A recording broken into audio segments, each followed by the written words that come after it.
अस्सलामु अलैकुम वरहमतुल्लाहि वबरकातुहू। उम्मीद करता हूँ कि सब देखने सुनने वाले खैर वाफियत से होंगे। आज एक दफ़ा फिर एक नई कारगुजारी के साथ आपकी खिदमत में हाज़िर हूँ। ये कारगुजारी है जब हमारी तश्कील हुई लाहौर से जो जड़ांवाला रोड है उस पे धाम के एक इलाका आता है, वहाँ पर हमारी 6 दिन की तश्कील हुई थी। पहले 3 दिन तो हम जिस मस्जिद में गए वहाँ पे भी, हालांकि तबलीगी जमात का वो पहले इतना वो नहीं था, वहाँ पे नहीं आते थे, तो वहाँ पे हम जो वहाँ पे अशरफ साहब थे, मौलाना साहब, उनसे मिले, बात की और उनके साथ यानी कि बहुत अच्छा ताल्लुक़ बन गया और 3 दिन हमारे वहाँ पे गुज़रे। तो उसके बाद हमारी अगली तश्कील जो थी उसी गांव, उसी ढामके में ही एक और मस्जिद थी, उसमें थी। वहाँ पे कारी रमज़ान साहब जो हैं वो उसके इमाम थे। तो वहाँ पे जब हम पहुँचे और हमने वहाँ पे पता किया, दोपहर तकरीबन 10 का टाइम था या 11 का, तो वहाँ पे हम पहुँचे तो जनाब वो मस्जिद को ताला लगा हुआ था। जब हमने वहाँ से पता किया कि ये चाबी कहाँ है या मौलवी साहब किधर हैं, तो एक बंदे ने हमें मौलाना साहब का नंबर दिया, रमज़ान साहब का। तो रमज़ान साहब को हमने फ़ोन किया कि जी जमात आई है मस्जिद में, तो हमें जो है चाबी चाहिए। वो हालांकि घर में साथ ही उनका घर था, उधर सोए हुए थे, लेकिन हमें उन्होंने कहा जी मैं तो लाहौर में हूँ और लाहौर से वापस लेट आऊँगा, इसलिए आप किसी और मस्जिद में चले जाएं, इस मस्जिद में आप ना आएँ। तो मैंने अभी नहीं आना, मुझे बहुत देर हो जाएगी। खैर हम लोग अमीर साहब हमारे जो थे वो सवाबी के किसी इलाके के थे और महकमा तालीम से किसी अच्छी पोस्ट से वो रिटायर हुए थे। उन्होंने कहा कि जी मशवरा किया कि सारे यहाँ पे बैठ जाते हैं बाहर गली में, एक तरफ खेत थे एक तरफ गांव था, वो पगडंडी सी बनी हुई थी, तो कहते हैं जी वहाँ पर बैठ जाते हैं और यहाँ पर बैठ के तो हम लोग तालीम शुरू कर देते हैं, यानी कि फ़ज़ाइल अमाल, वही जिसमें कि फ़ज़ाइल कुरान, फ़ज़ाइल हदीस और फ़ज़ाइल दुरूद शरीफ और यानी कि हदीस वगैरह वो पढ़ना शुरू कर देते हैं। तो हम लोगों ने वहाँ से हम बैठ गए, तकरीबन आधा घंटा गुज़रा होगा, वहाँ पे यही अमल जारी था, तालीम जारी थी। आधे घंटे बाद हमें पता चला, किसी ने कहा बताया कि ये चाबी जो होती है मस्जिद की, वो जो सामने दुकान है ना उस पे होती है, तो आप वहाँ से पता करें।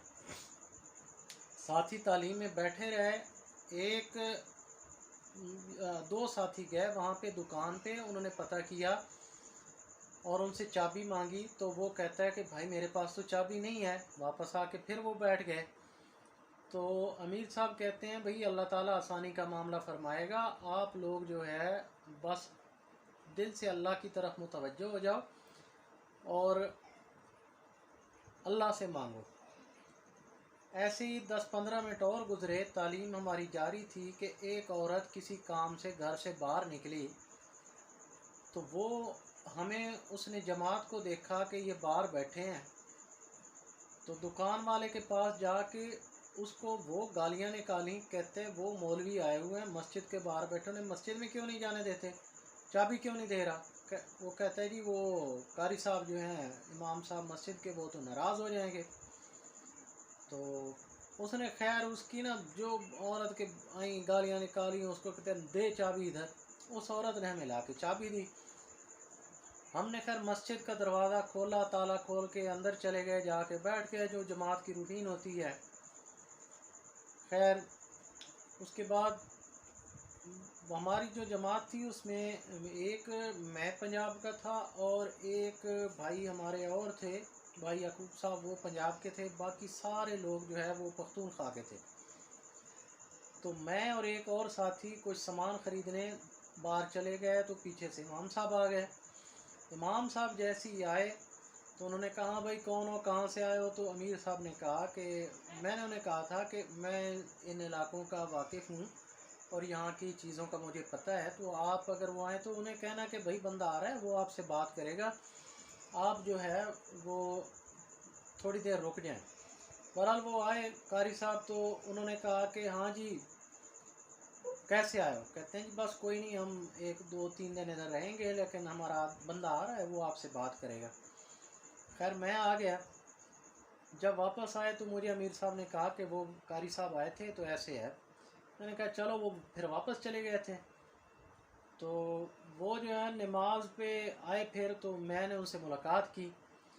तो उन्होंने मुझे कहा जी आप लोग तो जो है ना औलिया कराम के गुस्ताख हो, पीरों को नहीं मानते ऐसे। मैंने कहा हज़रत ये आपको किसी ने गलत कहा है, ऐसी बात नहीं है। जो अल्लाह के वली होते हैं, अल्लाह के दोस्त होते हैं, उनकी इज़्ज़त हम भी करते हैं, और ये इस तरह नहीं है। हाँ ये तो है कि कोई कब्र पे सजदा कर रहा है या कोई इस तरह जो शिरक वाली बात है, उस पे तो कोई भी यानी कि इससे हट के कोई देवबंदी है, बरेलवी है, जो भी है, वो इससे हट के कोई भी बाशऊर जी शऊर बंदा है तो वो उसको तो ये चीज़ जो है, हमें पता है कि सजदा तो सिर्फ़ अल्लाह की ज़ात के लिए है। सजदा अगर अल्लाह के अलावा किसी को होता तो फिर रसूल पाक सल्लल्लाहु अलैहि वसल्लम से बढ़कर इस दुनिया में कौन है? तो सजदा कोई करता है मज़ार पे, तो वो चीज़ों पे तो इख्तलाफ किया जा सकता है। बाकी कोई अल्लाह का प्यारा है, नेक बंदा है या अल्लाह का वली है, तो उससे क्यों मुखालफत की जा सकती है? और जमात वालों का तो ये तो यानी कि उम्मत की फ़िक्र लेके चलते हैं। यहाँ तो ये है भी नहीं है। हम तो जो कोई गैर मुस्लिम होता है उससे भी मोहब्बत और अखलाक और इन इस तरह पेश आने की कोशिश करते हैं। तो जो मुसलमान हो और अल्लाह का नेक बंदा हो और अल्लाह का वली हो, तो उसकी हम कैसे वो कर सकते हैं गुस्ताखी? तो खैर उनको फिर मैंने बताया अपने इलाके के बुज़ुर्गों का, 1 2 वो मैंने कहा वो ऐसे ऐसे हैं, हालांकि बरेलवी मकतबा फ़िक्र से हैं, लेकिन मेरी उनके साथ अच्छी दुआ सलाम है, उठना बैठना है, मैं उनका अदब करता हूँ, ये वो। खैर वो उसने हमें वो कायल हो गया कि चलो जी 3 दिन रहो। लेकिन उसमें ये हुआ कि जैसे जमात वालों का होता है, गश्त वगैरह पे जाते हैं तो मकामी बंदा कोई ना कोई साथ होता है, तो वो हमारे साथ जो भी अगर कोई मोहल्ले का, उस इलाके का, बस्ती का या जो गांव का बच्चा हमारे साथ आता, या बड़ा तो कोई वैसे नहीं आता था, माहौल ही ऐसा उन्होंने बनाया हुआ था, तो बच्चा अगर आता था तो उसको भी जनाब वो फिर मारते थे। तो इसलिए हमें 3 दिन हमें जो है ना रहबर जो गश्त करवाए वो नहीं मिला। खैर पहले दिन तो हम आसरे में रहे कि कोई आएगा, नहीं आया तो फिर हमने खुद ही जाके जो है ना दरवाज़े खटखटा के लोगों को कहा कि जी मस्जिद में आए, मस्जिद में आए, मस्जिद में आए। तो इस तरह है। मस्जिद की ये सूरत हाल थी कि 2 4 नमाजी थे और बिल्कुल बाकी काम वीरान था, तो वो भी बड़ी परेशानी वाली बात थी। खैर हम उनके वो गालबन अब नाम मुझे सही याद नहीं है, मस्तान शाह था या कुछ ऐसा, उनके बुज़ुर्गों का जो मज़ार था वो बनाया हुआ था। वहाँ पे हम गए तो जनाब गंद पड़ा हुआ हो और बहुत उधर जो है ना वो बुरी सूरत हाल हो। तो फिर कारी साहब क्या करते थे कि जब हमारा कोई साथी बयान कर रहा होता था तो वो छुप के सुनते थे। तो फिर एक दिन जब मेरा बयान था तो मैंने उनको यानी कि बाकी बार के तो 1 2 लोग होते थे, हमारे जमात वाले ही थी, लेकिन मैंने कहा कि भाई आप ये बुज़ुर्गों से कैसी मोहब्बत करते हैं? एक तो उनके नाम पे आपने मस्जिद बना दी है और मस्जिद में कोई नमाजी नहीं है और आप बेफिक्र हैं, आपको टेंशन परवाह ही नहीं है। दूसरा आप उनके नाम का हर वक्त ही हमारे वो पीर साहब, हमारे हजरत साहब हमारे बड़े थे और उनकी कब्र पे जाके तो वहाँ पे तो हुलिया ही ख़राब है। खैर हमारे होते हुए वो जी मज़ार की सफाई करवाई, ये वो सारा कुछ उन्होंने कर लिया। फिर मुझे कहते हैं कि जी मैंने बाहर से आपका बात बयान सुना था, तो कोई ऐसा मसला नहीं है। बहरहाल मसला ये था बुनियादी तौर पे कि हम जो मैंने खुद महसूस किया कि पंजाब के इन इलाकों में ये हम लोग तो इसको रोते हैं कि जी वहाँ पे तालिबान आ गए तो ये हो गया वो हो गया। पंजाब के इलाकों में, लाहौर में, साहिवाल में, उकाड़ा में, शेखुपुरा में तो यकीन करें ऐसे है कि मस्जिदों के बाहर लिखा हुआ है कि तबलीगी जमात का दाखिला ममनू है, तबलीगी जमात वाले आ नहीं सकते। और वहाँ पे इस हद तक कि अगर एक गैर मुस्लिम के साथ लोग इतनी नफ़रत नहीं करते जितने बरेलवी और देवबंदी, और ये एक दूसरे से यहाँ पे ऐसा माहौल बना हुआ है कि एक दूसरे से ऐसी नफ़रत है। और यकीन करो कभी कभी मैं सोचता हूँ कि हमारी जो ये सारी ख़राबियाँ हैं, हमारे मुल्क के हालात हैं, ये सारा कुछ है ऐसे है। हमने मस्जिदों को पता नहीं क्या बना दी है, ज़ाती जागीर बना दी है। मस्जिदों में किसी को यानी कि उनकी मर्ज़ी से आ सकता है, किसी की मर्ज़ी नहीं है। तुझी मस्जिद मस्जिद हालांकि अल्लाह का घर है। और नबी करीम सल्लल्लाहु अलैहि वसल्लम आप सल्लल्लाहु अलैहि वसल्लम ने जो इस्लाम की दावत दी, तबलीग की, तो वो बुनियादी चीज़ तो इखलाक था। और इखलाक जो है उसकी ही वजह से, इखलाक हुस्ना की वजह से इस्लाम फैला। तो मशहूर वाक़या कि एक यहूदी ने आके पखाना कर दिया, तो आप सल्लल्लाहु अलैहि वसल्लम ने उसको भी दरगुजर किया। तो यहाँ पे ये सूरत हाल है कि पाकिस्तान में, अल्लाह माफ़ करे और अल्लाह हम सबको हिदायत दे, कि वहाँ पे मस्जिदों में बिल्कुल जी सख्ती से पाबंदी है। कोई वो कहते हैं वो तो जी वहाबियों की है, वो देवबंदियों के, उसमें तो हमारी नमाज नहीं होती, वो जी उसकी है। ये तो खुद जो मैंने सुना देखा है वो सूरत हाल है। बहरहाल वो कारी साहब के साथ भी यही मसला था कि उन्होंने कहा जी हम 12 रबी अव्वल को जुलूस लेके जाते हैं, तो वहाँ पे जो है ना, उनको अगर पता चल गया ना, वहाँ पे इस दफ़ा सबसे बड़ा जुलूस हमारा था, तो उन्होंने हमें कहा कि तुम लोगों का जुलूस बड़ा था, तो हमने तुम्हें जो है ना बच्चियों का मदरसा बना के देना है। तो अगर उनको पता चल गया कि मेरी मस्जिद में देवबंदी आके 3 दिन रह गए हैं, तो वो तो सारे लोग मुझसे बड़े नाराज़ हो जाएंगे। बहरहाल 3 दिन हम अपना काम करते रहे।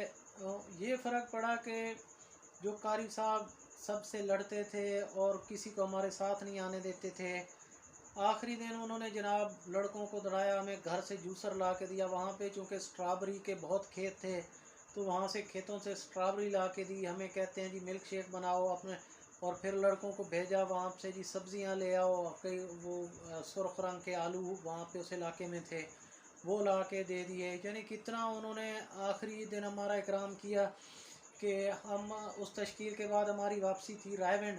तो रायविंड में जब हम पहुँचे तो 2 दिन हमारे या 3 दिन वहाँ पे आ गए। तो वो उनकी कारी रमज़ान साहब की जो दी हुई सब्ज़ियाँ थी या ये वो पका के खाते रहे। हमें कुछ और चीज़ जो है ख़रीदने की ज़रूरत ही नहीं पड़ी।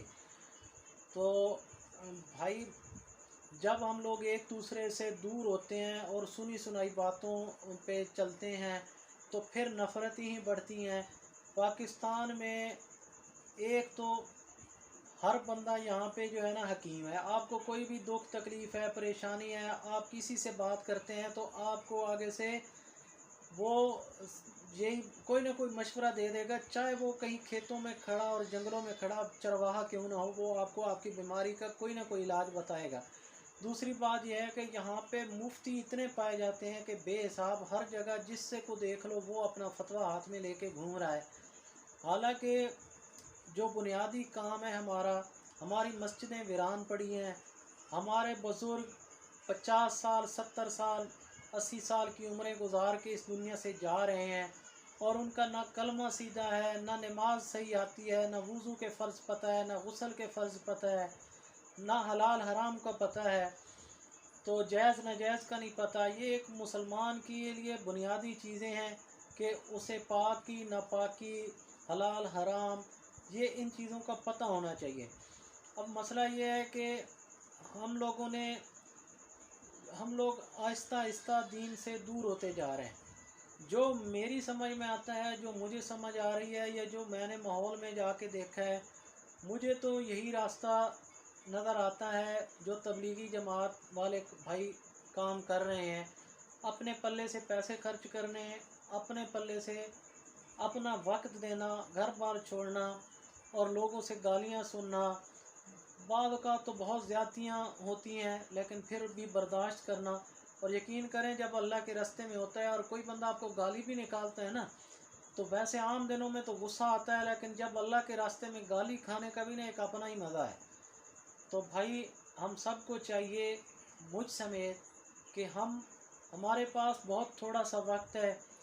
एक ज़िंदगी हमारी एक ख्वाब की मानद है, गुजरी जा रही है। आने वाले एक लम्हे का पता नहीं, आज कोई और इस दुनिया से चला गया, कल को हमारी बारी है। तो जितना भी हमारे पास वक्त है, हमारा एक एक सेकंड जो है इसका हमने मरने के बाद हिसाब देना है। तो अपने वक्त को कीमती बनाने के लिए यही एक रास्ता है कि अल्लाह के रास्ते में और दीन की मेहनत में ख़ुद को मसरूफ़ कर दें।